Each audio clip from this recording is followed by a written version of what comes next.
Buenos días. Vamos a ir empezando la mañana del sábado.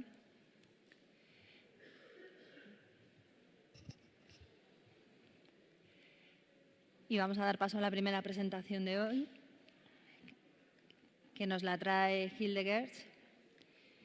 Hilde es licenciada en neuropsicología y doctora en psicología cognitiva. Es profesora de neuropsicología clínica en la Universidad de Ámsterdam, en la especialidad de autismo y cognición a lo largo de la vida.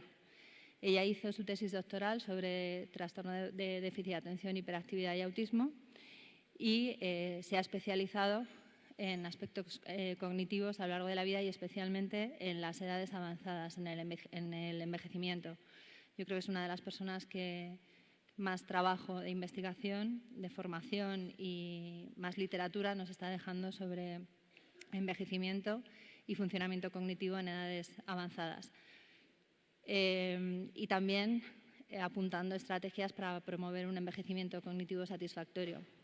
Además, ha sido vicepresidenta de INSAR, de la sociedad de investigación en autismo más importante a nivel internacional, y es autora de numerosos trabajos, publicaciones y proyectos de investigación. A nosotros nos hace especial ilusión tenerte con nosotros aquí hoy. Y nada, no quito más tiempo a la presentación, así que cuando quieras.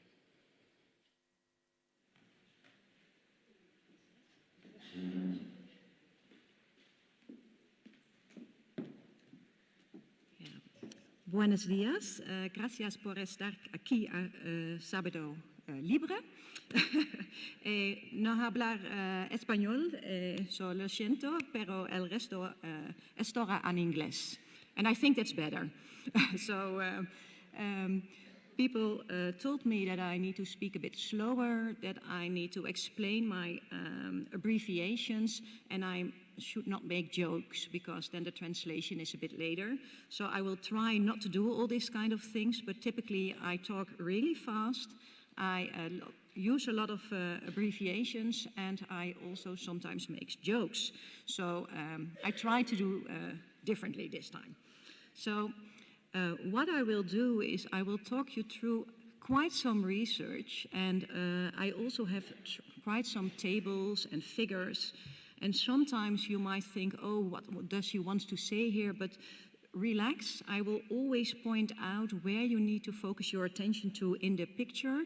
But sometimes there are people in the audience that would like to know more, and for them there is more on the slide. But what is really important on the slide, I will tell you. So, and otherwise, if you think there is too much information, close your eyes and just listen to me. But I hope you don't fall asleep then.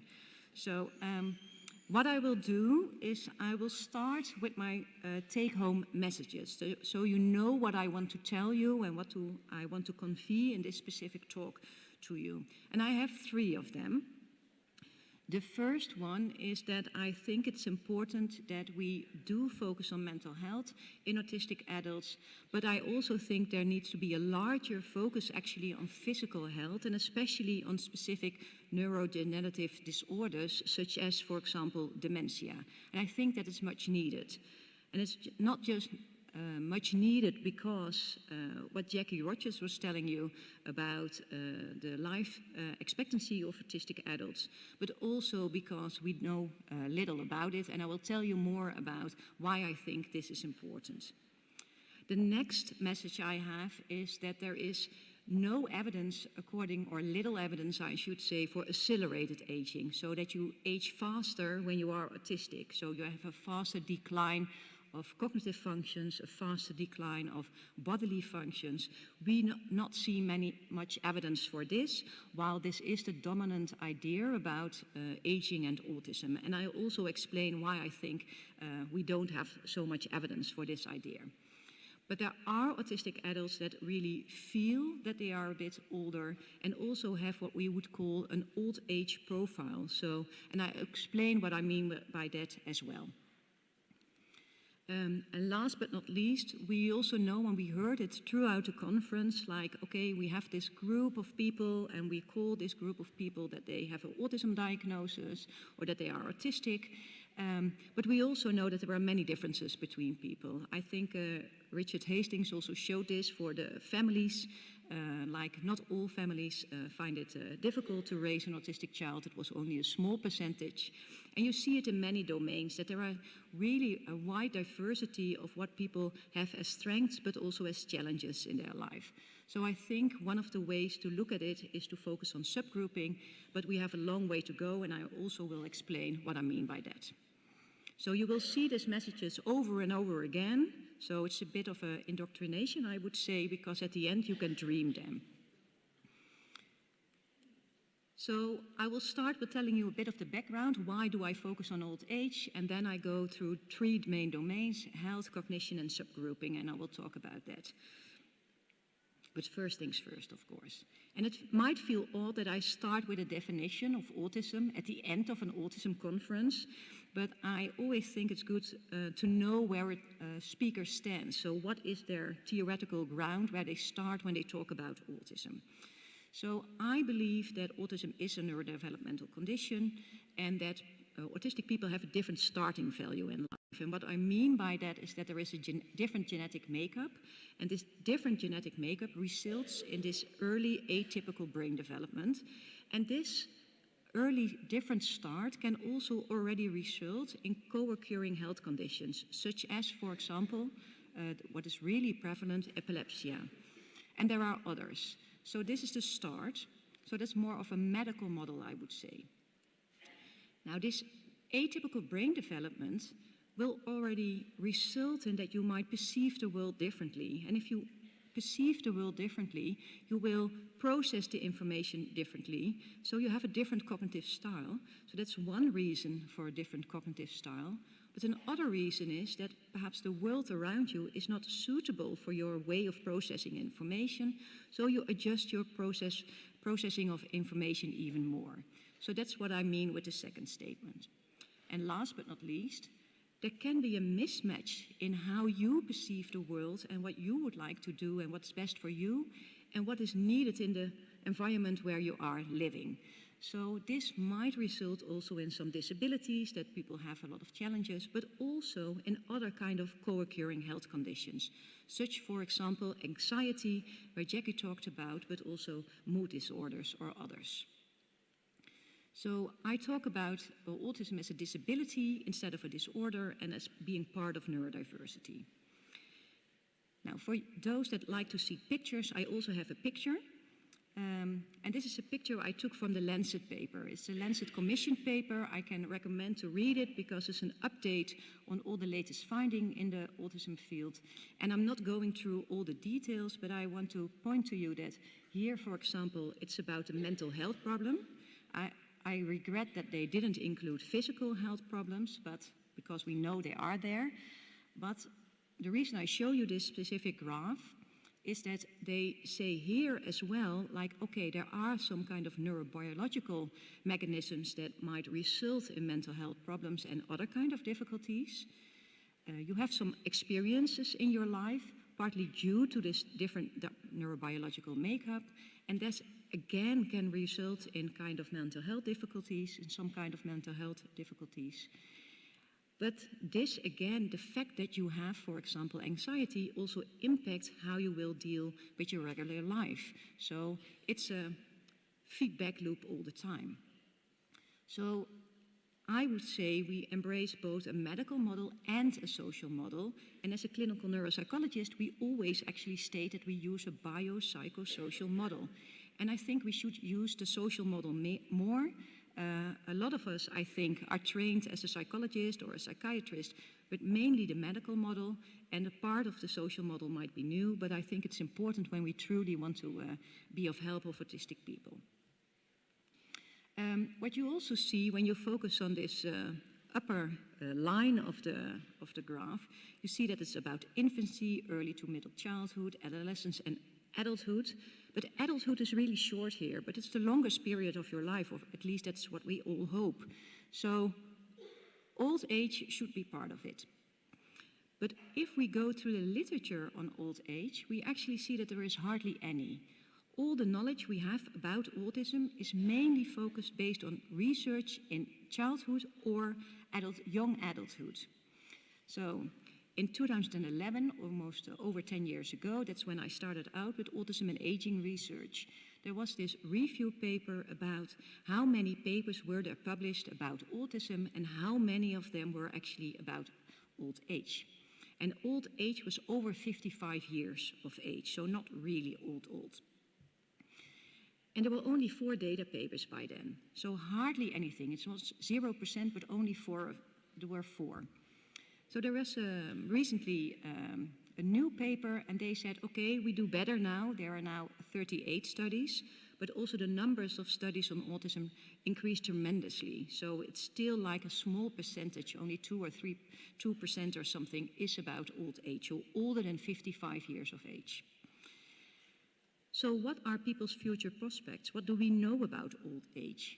And how do autistic adults actually age? And I always actually show this quote of S.P. Annan because I think what she says here is really true. She says, saying you know about autism, if you only know autistic children, not adults, is like saying you are a butterfly expert while only ever having seen caterpillars. And I think that's really true. It's also true the other way around.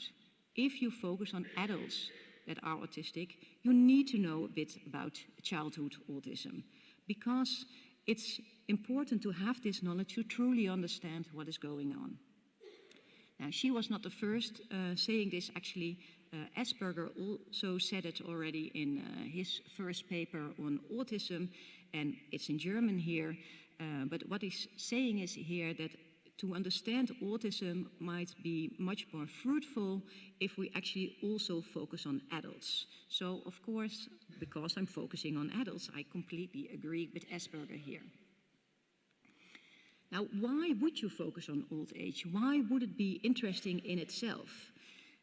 There are a couple of reasons why old age is actually an interesting time of your life, because a lot of things are changing. For example, you become a bit slower in responding, so in your movements. There are all kinds of age-related conditions that you are at risk at. Your brain is shrinking already. You will gain some so-called white spots. These are all signs on a brain level and on a bodily level that you are aging. But also with respect to cognition, we become a bit slower. The decline already starts when you are 30, so really soon, I would say. You start to forget a bit more, you become a bit less flexible. However, it's not all negative, of course, because when we focus on mental health, we see in old age studies that people are older but also a bit wiser. They feel a bit happier, they have less worries, they feel that they are more in control of their life. They seem to experience less stress, and also more, they accept themselves more. So, okay, you are a specific person with strengths and weaknesses, but that's fine. So they don't care as much what other people think of them, which is, I think, also a healthy thing. And last but not least, of course, your life is changing when you are aging. You have different routines, you have a different social environment, you might first work and no longer work, you have different future prospects. So there are a lot of changes actually at an old age that are interesting, but are also good to keep in mind when we think about autism, because what will this mean for people that are autistic? Now, there are some different aging patterns you can assume. So, what if we assume that autistic people have specific strengths? Then it can be that, so in yellow is autism, in green the controls, that you have an accelerated pattern. So in the beginning you might have a strength, but when you are older you are indistinguishable from non-autistic adults. It might be the same, it doesn't matter whether you are autistic or not.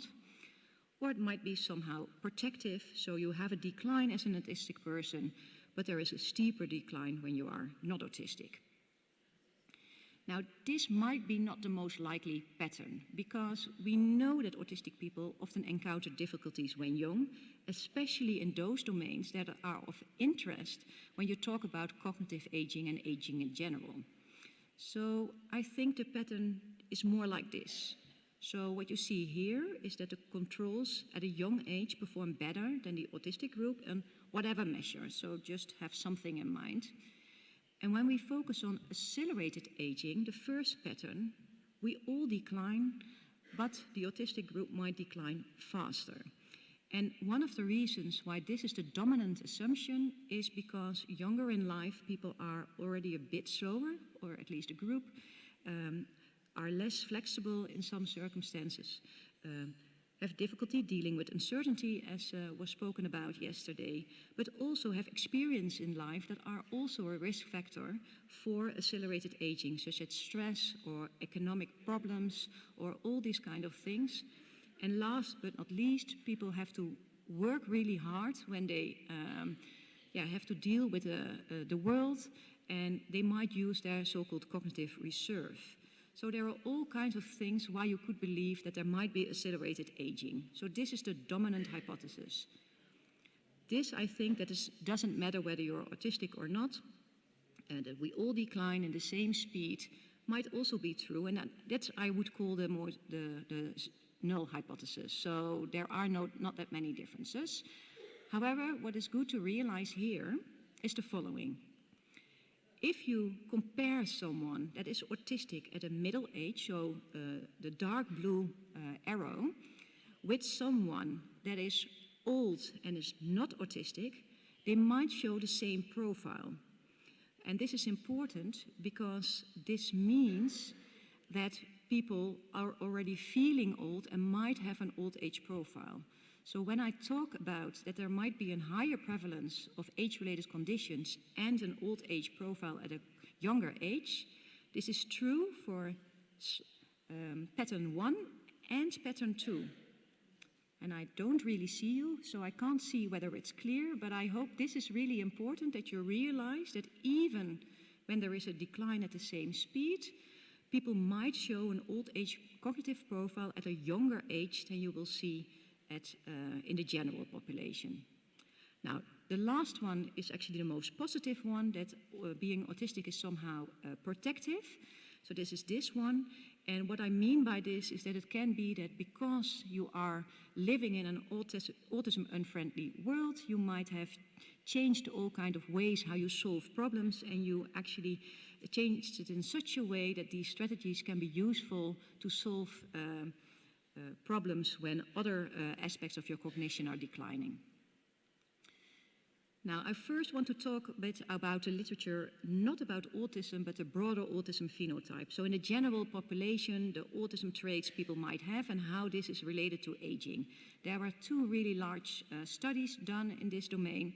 And actually here it seems, or they seem to have evidence for this accelerated aging.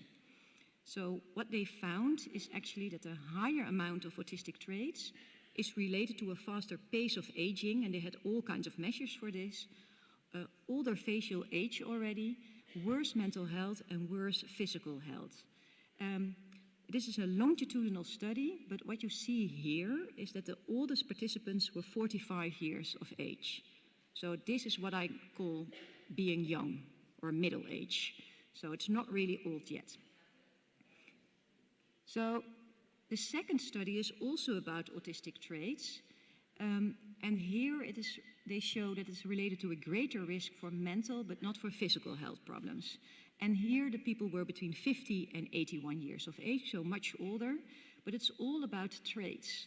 So we don't know whether this is true for people that are actually autistic. So we need to focus on actually autistic people to see what is going on. Now there are a couple of studies. And we can divide them in 3 types of studies, so old age case studies, qualitative studies, and longitudinal group studies. The old age case studies does study 1 or 2 or 3 specific persons, and they actually argue in these papers that a late diagnosis is really complex. So these people were over 65 years of age, and they wanted to see whether they were autistic or not, and it was really hard, because there was an overlap with what they typically see in old age challenges people have and also the old age related cognitive decline. The qualitative studies showed that there were challenges across late adulthood. So they interviewed different people, older autistic people, and said all people experience still challenges in adulthood and late adulthood, which they also experienced when they were younger. A completely different study focused on actually what healthcare workers need in old age care facilities, and they said they really need training. Also, people themselves felt that they were not well trained to deal with autistic older adults. There were hardly any longitudinal studies. There is one that is really important, but it's also good to know that the people included when they were older, it was a wide age range, but they were diagnosed almost 40 years ago before they actually were interviewed now and tested now, and they showed that there was a wide range of trajectories. Some people did really well, some people declined really fast, and in some people hardly anything changed. And they said there are two things that are really important: people's early language development. You will do better if you are fluent in your language, and also you do better when you have a higher IQ. But this was it when I actually started it. So I will talk about new research, what we did as well. And I will do so by first focusing on health. What is good to realize when I'm talking about our studies is that it's almost all from the same study. So we did a huge study in the last 10 years. So we collected data for multiple years. We had different cohorts, measured them with a time interval. And if you want to know all the details of this specific study, you can always look it up.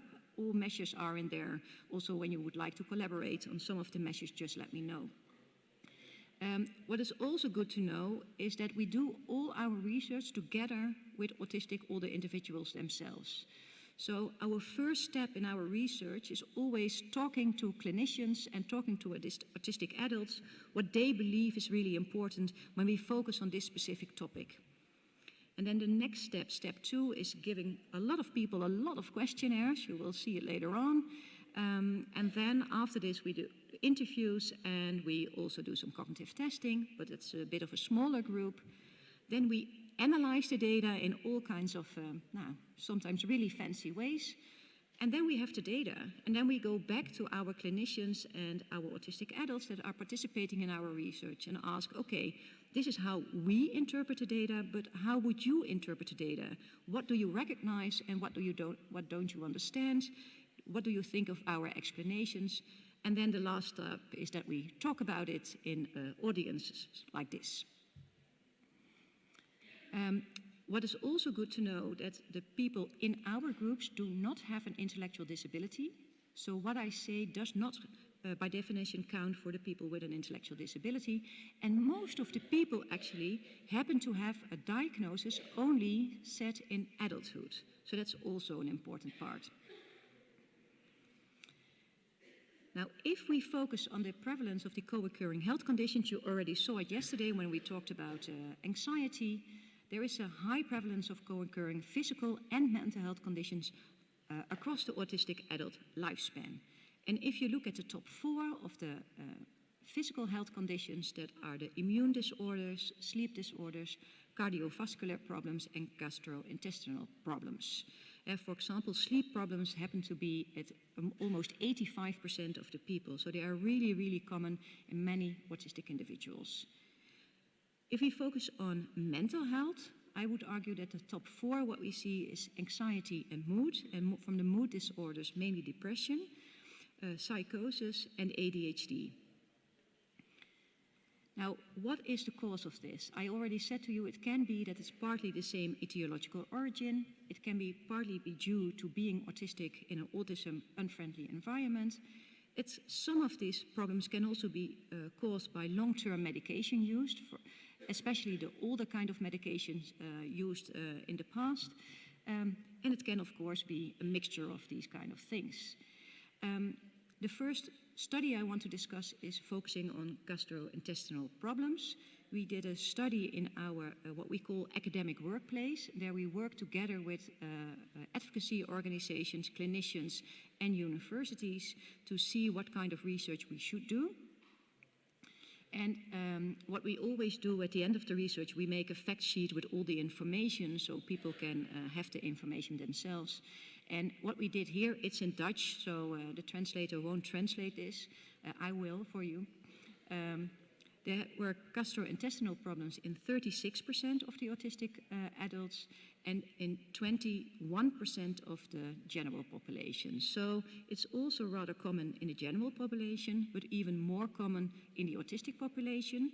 And if you look at factors that are important for this, you see here, or I will tell you what you see here, that is anxiety, depression, and stress are really important predictors in people with an autism diagnosis, but also in people with autistic traits, so the broader autistic phenotype. So that's why I think also when you talk about physical health problems, it's really important to focus on mental health as well. Now, if we focus on mental health, I will show you one study of us. A recent study is unpublished, but in this study we focused on people of a middle age. So in this study there were 39 till 55 was middle age, old age was 55 till almost 90, and we looked at different disorders, but I focus here on mood disorders and anxiety disorders. And what you see here is that the anxiety disorders are actually relatively high, so among approximately 40%. These are the orange bars, and the green and bluish bars are the control group. With the mood disorders, there we actually seem to see a decline. So the old age group report less mood disorders, so current mood disorders, than the middle age group. It's also important to know there was 0% actually in the comparison group, but I've just put a line there so that you know that we had controls there as well. And the question is, why is this? Why is this decline? What is going on here? And there can be several reasons, because we know that middle age is actually the rush hour of life. A lot of things are happening in people's lives, so that can cause stress and therefore perhaps mood disorders, but there might be other reasons as well. And we focused on two of them. One is that we focused on camouflaging, and Jackie was already talking about it. So camouflaging is the idea that you put a mask on, that you do show behavior just to pass as being non-autistic. So to blend in and take on a different kind of persona, to don't stand out and blend in with the general population. And it might come with some cost. A lot of people are arguing that there is a high causal relation actually between mental health problems and camouflaging. So because you are camouflaging, that's why you have all kinds of mental health problems. And also autistic people themselves tell this. So that might be a reason that when you are older, you are more yourself, you don't care that much about what others think of you, that there is this decline. Another reason could be what happens to women, because there is also the menopause. So it might be that we know that the menopause is associated with mood problems, so it might be that it's due to the fact that we had a large group of women in this group as well, and that there were menopausal problems. So I first focus on the menopause now. And what we saw here is indeed, in a small group, and what we indeed saw here now in yellow, is that the autistic women reported much more menopausal complaints. Not all of them, but a vast majority of them did report menopausal complaints. And what is important about this is that it was also related only actually in the autistic females to more depressive symptoms. So this might be an explanation for the pattern we found. However, replication is needed. It was one of the first studies, and I know there is a larger study underway from other researchers. So we might be wrong, but we thought here, okay, this is something we really need to pay attention to. And I would also urge people, when you have women in your clinic that are approaching 40, always ask about menopausal related difficulties. The second topic was camouflaging, and as I said, a lot of people assume that there is a negative relation. And we indeed also found in our large group of autistic adults that there was such a negative relation. So there was a correlation of medium correlation, 0.4 approximately. However, that's not the full story. Because what we did, we wanted to know whether there were subgroups. We wanted to know whether this is true for everyone. You don't need to pay attention to all the details here, but I hope you will believe me if I say that there was actually only one group that showed this relation. So, and this was a relatively small group of, I now forgot the number, I think it was around 30 people in this group, and they showed this negative relation between camouflaging and mental health problems, but the others did not. So this negative relationship is only true for a subgroup. So we should be careful in saying that for all people, camouflaging is a negative thing. And we also know from qualitative interviews that that is not the case. So it helps you to blend in sometimes. But also here, replication is needed, and this is also still unpublished. Now, what did I tell you? So this is an interim conclusion. I said there are many gastrointestinal problems that are related to anxiety, depression, and stress, that they play an important role in these gastrointestinal problems. That mood disorders in autistic adults seem to reduce between these, I don't know the word in English, signs, because we compared age groups. We didn't follow people over time. The menopause seems to be more challenging for autistic women, and camouflaging might not always be bad, as only in one subgroup it seems to be related to mental health problems. So this is why one of my take-home messages is focusing on mental health is important, but we also need a larger focus on physical health, and that is really much needed. It also already shows a bit that unraveling heterogeneity is important by a subgroup approach, and it might be fruitful.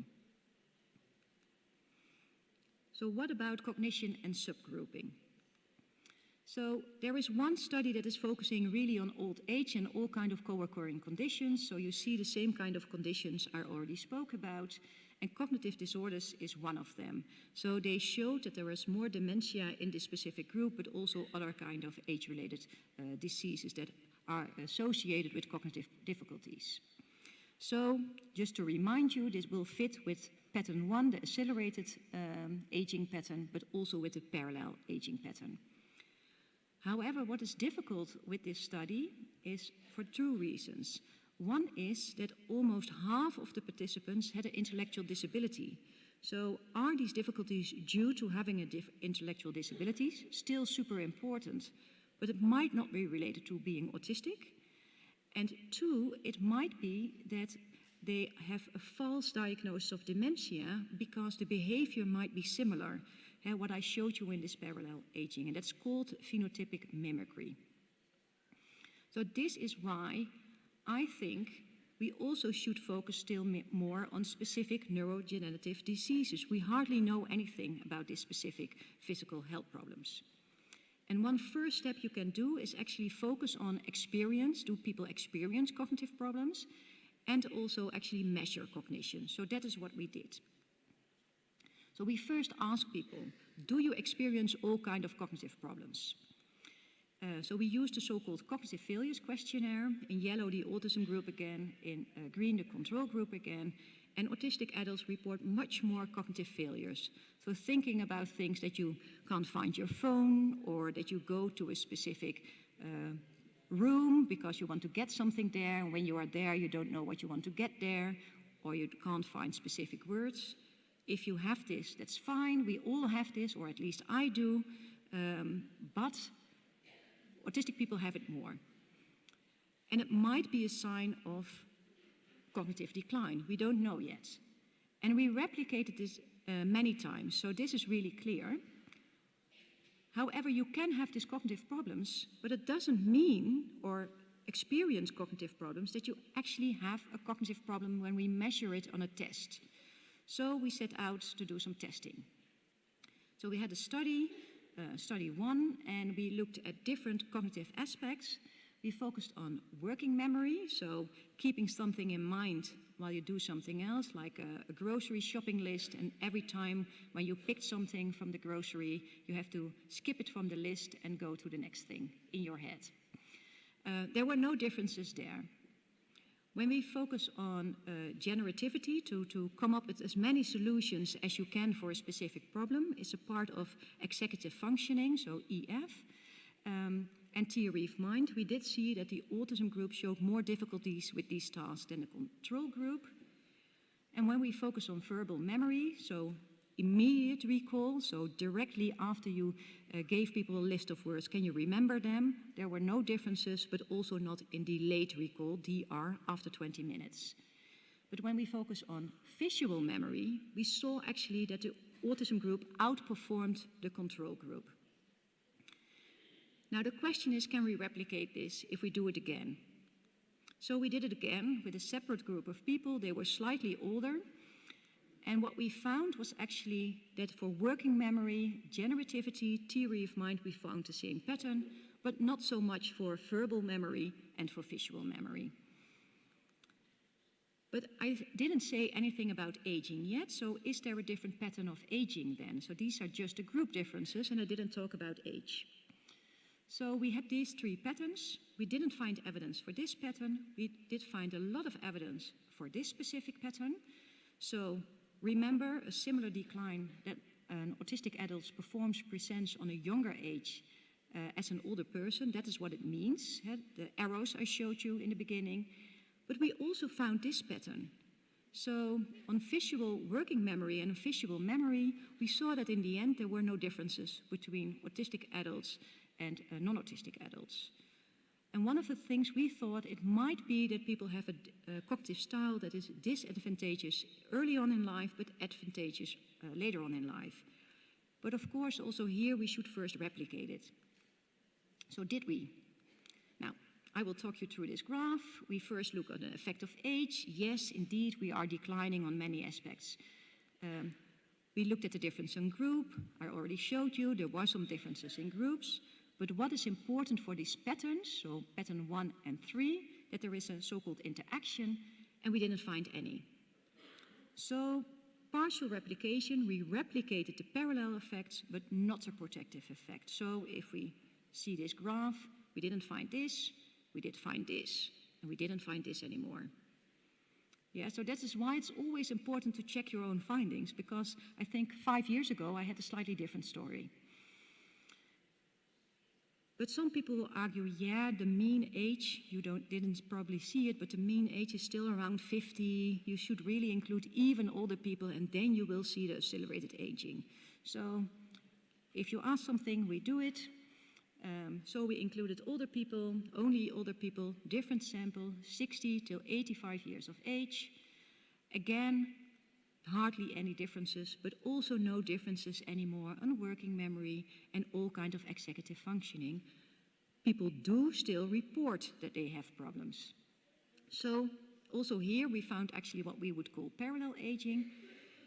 And in general, what you see when you go to the literature, that there are hardly any differences or small group differences is what's really often replicated. But the aging pattern is really mixed in these findings. And most of these studies compared different age groups like we did. And there might be problems with that. So what will happen if we follow people over time?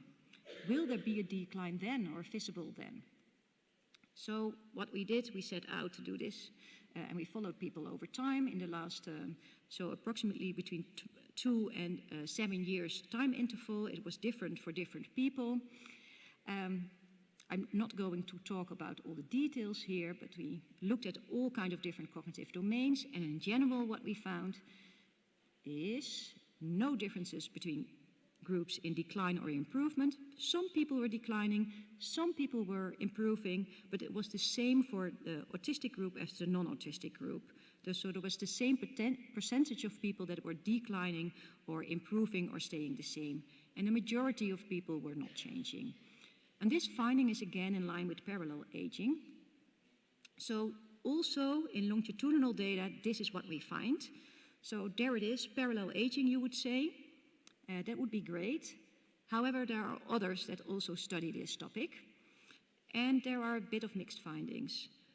Amanda Rustorf had a smaller sample. She found actually the same as we did. but there is also a study from the US, also with a smaller sample, and they found accelerated aging for verbal memory, and also said there is a faster shrinkage of the hippocampus, which is an important brain structure for memory. So the jury is still out there, but we would argue that the most convincing evidence is for parallel aging. However, I started to talk about subgroups in the beginning, and perhaps there are different groups. I also said we mainly have people with a late adulthood diagnosis, so maybe the people that are more at risk for accelerated aging had a diagnosis in childhood, for example, or there are other reasons. So why shouldn't we look at subgroups also in this specific topic? So what we first did, we thought, okay, why do subgrouping research ourselves? We just go through all the literature there is. There were 156 studies with completely different sample sizes. And actually we were a tiny bit disappointed because in the majority of the studies, yes, they did find 2 to 4 subgroups. However, it was almost never clear whether these are useful subgroups. So can we predict something with these subgroups? Can we use them in the clinic? What do they actually mean? Or is it just a statistical subgroup? So the first thing we then did is say, okay, we have to do it ourselves as well to see what we can find. So do all the people, who of the people actually in our group does actually have cognitive problems?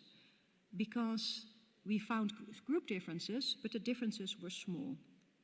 Now, in this graph, we did what we call a multinormative comparison, and what we saw here is actually 80% of the people did not have a deviant profile. Only 20% of the autistic adults in our studies do have this deviant cognitive profile. So they do have a different profile than the majority of the people.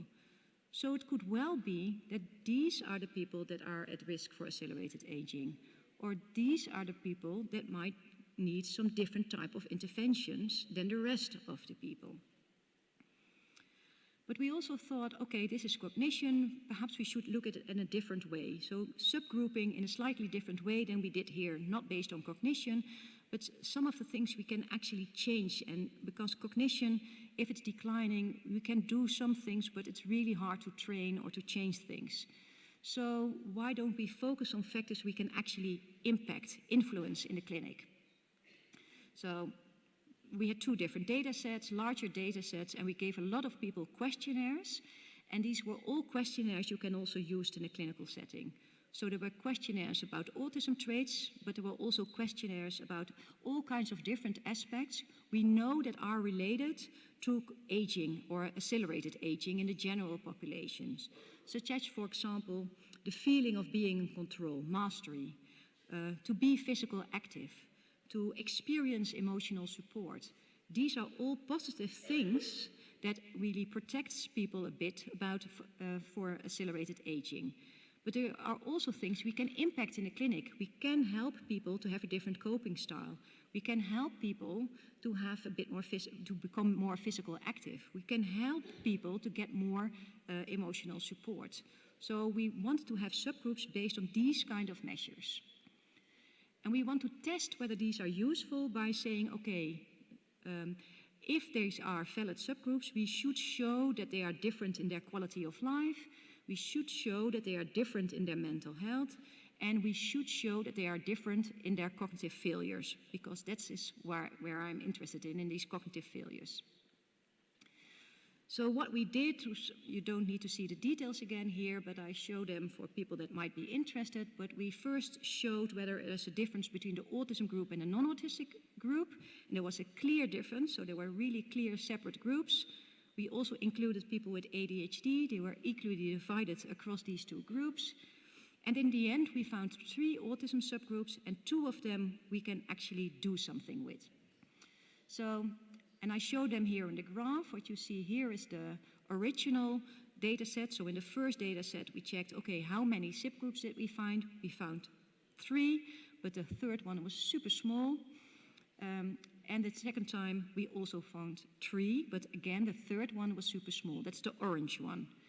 So the only 2 we interpret are the green one and the purple one. And what we found is, for example, that the groups really differed in things like mastery, the feelings of being in control. One of the groups did not feel in control, to have no grip on life, while the other one did. There were differences in their worries, but also in the differences in how much emotional support they experience. So the group that didn't feel that they were in control also experienced low social or emotional support. They did not differ in, for example, negative life events. They did not differ in their education. So we also found this in the second group, the same pattern, and we called them together with the older autistic think tank that this is the group that have the feelings of having less grip on life, and this second subgroup, so that is the purple subgroup, is also more vulnerable. So here you would expect that they have a lower score on quality of life, a lower score on mental health, a lower score, or not lower, more cognitive failures. And that is what we found. So this is why we think this might be valid subgroups. We are not there yet, because we now want to follow them over time. We did check the data already. They seem to be the same across time, but we also want to know whether they are differently sensitive to interventions. So what did I tell you about cognition and subgroups? So I said that autistic adults do experience many cognitive problems. I told you that autistic adults do not all have cognitive problems. Only a small subgroup has a deviant cognitive profile. Cognition seems to change across time similarly in autistic and non-autistic adults, so parallel aging. And within the group of autistic adults, there can be two different subgroups, of which one is more vulnerable. I sometimes use English words I can't hardly pronounce myself, so that makes it always a bit difficult.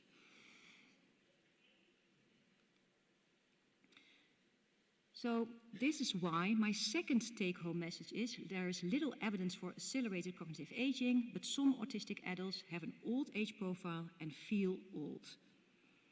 This is also why I conclude that unraveling this heterogeneity in autism by a subgroup approach might be fruitful, but we still have a long way to go.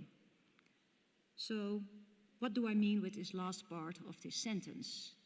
And then I come, of course, to the challenges and the next steps of what we need to do in our research. If we focus on physical and mental health, I only showed you a comparison with middle-aged people and older-aged people. But we didn't follow people over time. So here we want to know, is there an actual change regarding co-occurring conditions? Because what we know is what we call the healthy survivor effect. It might be that the older people that are participating in our study are those that actually could reach this old age and still could participate in our studies. So there might be a really selective group because of that. So we need to follow people over time to see whether there is actually a change. I didn't talk about it, but we also looked, for example, at Parkinson features, and we also saw much more Parkinson features. And also there, you want to know how it changed over time. With respect to cognition, are there perhaps specific groups that are at risk for accelerated aging? So those people that might have a strong link between camouflaging and mental health problems, are they at risk? Or the people that have a feeling of low grip on life, so this subgroup 2 I was talking about? Or perhaps this group with this deviant cognitive profile, this 20% of people that do experience, or not just experience, but have cognitive problems. If we focus on the subgroups, can we actually predict something? Can we predict what is their prognosis? And that's actually what I was referring to in point 2. And also which specific intervention might help. Not all interventions might be suitable for everyone. Every time I see an intervention study presented and you see an overarching effect on a group level, I'm thinking, yeah, but who is causing this effect? For who is it relevant? But because we also see in many intervention studies that for some people it does not work, and for some people it's even worse after the intervention. So this is actually the key question, I would say. So what works for whom? just to make sure that you are not super disappointed, I won't answer the question now, because I think we have a lot to do to answer this question. We are not there yet. For example, we co-created a psychoeducation program called Older and Wiser for autistic adults. And what we saw, it was a small case study, so we followed different cases in this case. Ooh, sorry. And we saw that only 33% of the people improved on 33%, so only 1/3 of the outcome measures. So the majority of people did not improve. So who are the people then that have a benefit of the psychoeducation program and who are not benefiting from this program? That's something we want to figure out. You also heard about the positive effect of cognitive behavioral therapy, so CBT in English, and mindfulness. I also saw a poster on mindfulness with people with an intellectual disability. So there seems to be some positive effects, and also Jackie showed even more evidence for this. So there's some reduction of anxiety, some reduction of depression, and also there seems to be some increase of positive effects. But does this perhaps relate to camouflaging? That's one of the things we want to study in the clinic where I'm working, like just see whether the people that are camouflaging are benefiting the most or the least. And it can go both ways. It's really an open question. And does the effect differ between the subgroups we found? Also something we want to figure out. So, to be continued, and with that actually I would like to end. I would like to thank the organization. I want to thank all participants and all the people that helped me out, because these are the people that actually did all the research, the PhD students and postdocs in my lab. All the clinics that are involved, because we always collaborate with many clinics. The funders, money is super important to actually do research. And last but not least, I want to thank you. Oh, sorry, the older autistic therapists, of course. Thank you for your attention.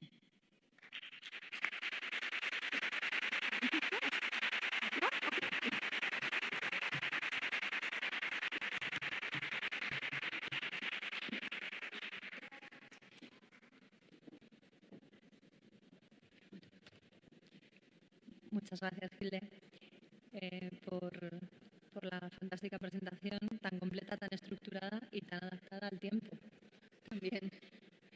Entonces, como vamos fenomenal, tenemos tiempo para un par de preguntas, si alguien quiere hacerle alguna pregunta. Allí.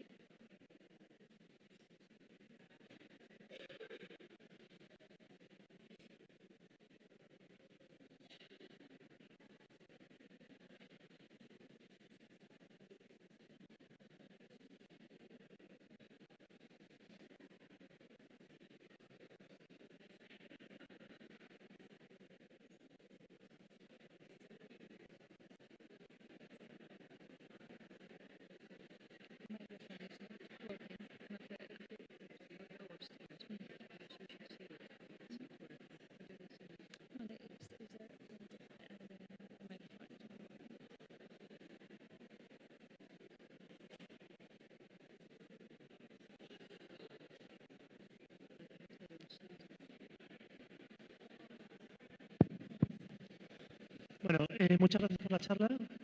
Yo tenía una pregunta con respecto a los subgrupos, que veo que es un tema muy interesante, y es cómo se debe abordar este tema. ¿Se debe abordar como algo a priori? Es decir, yo cojo mi población de gente con autismo, la divido en subgrupos en función de ciertas características, que yo quiera, pues el nivel intelectual o la edad, lo que sea, o es al revés, debo trabajar con toda la población y luego, una vez estos resultados, por ejemplo, cogemos las personas que tienen envejecimiento acelerado y sobre ellas creamos un grupo y buscamos características comunes para intentar ver qué es lo que subyace por debajo de este fenotipo que vemos, para intentar entender mejor qué hay por debajo del autismo que nos estamos perdiendo.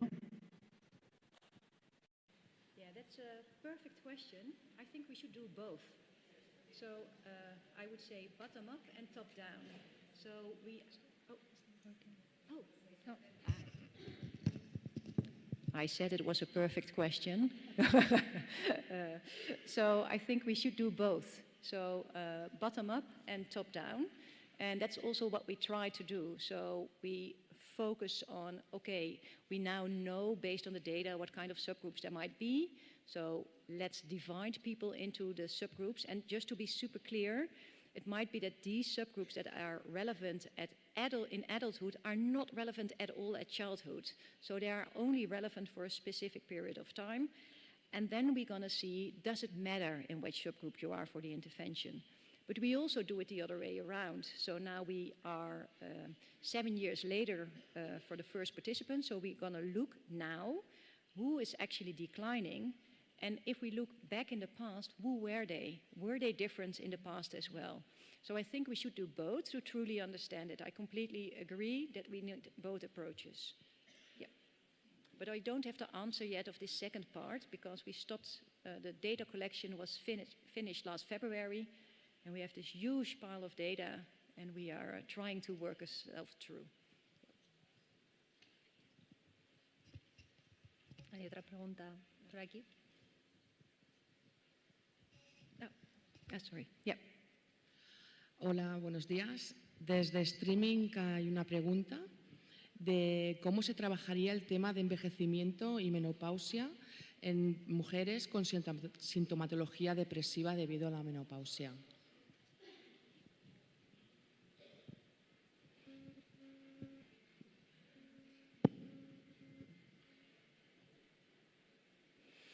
Yeah, we don't have yet a solution what to do, but I think at least we should ask about it because you also see that it might be that people get a diagnosis of a depression, but it's not a depression how you should regularly treat it, because we know, for example, menopausal related mental health problems can also sometimes already help with hormonal supplements, for example.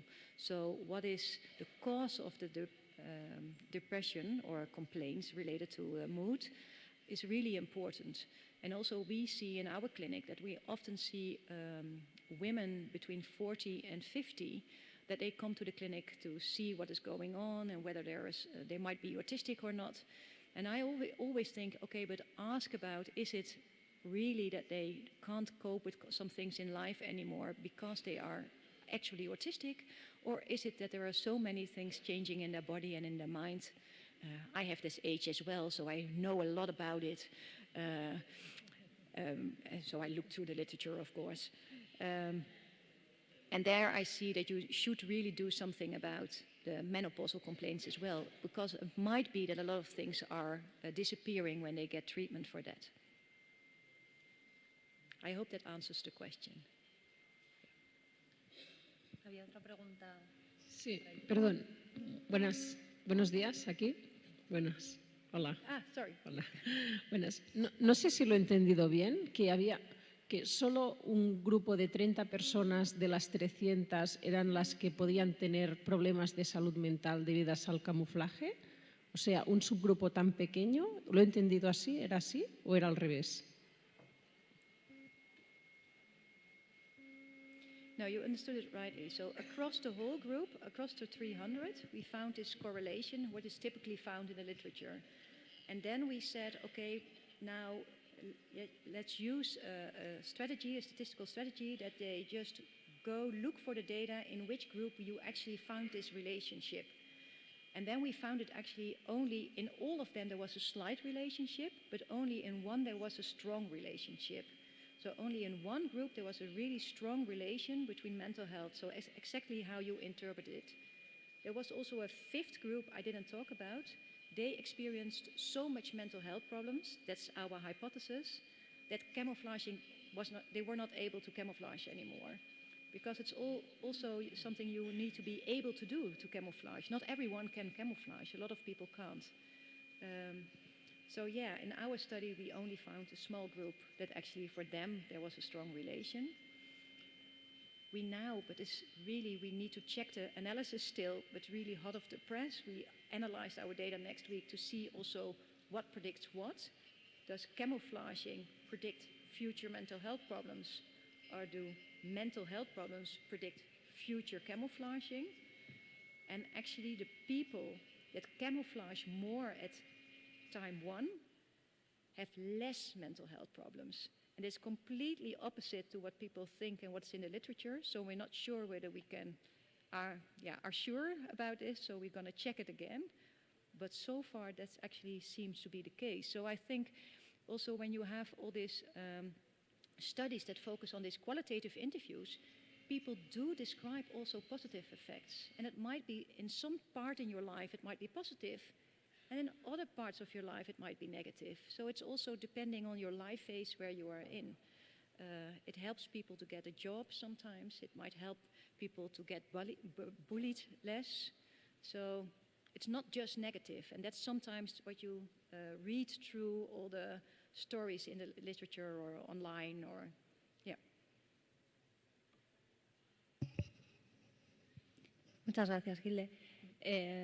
Vamos a terminar. Hilde sí va a compartir su presentación traducida, así que tendréis pues, toda la información y las referencias que ha estado comentando. Y damos paso ya a la siguiente mesa.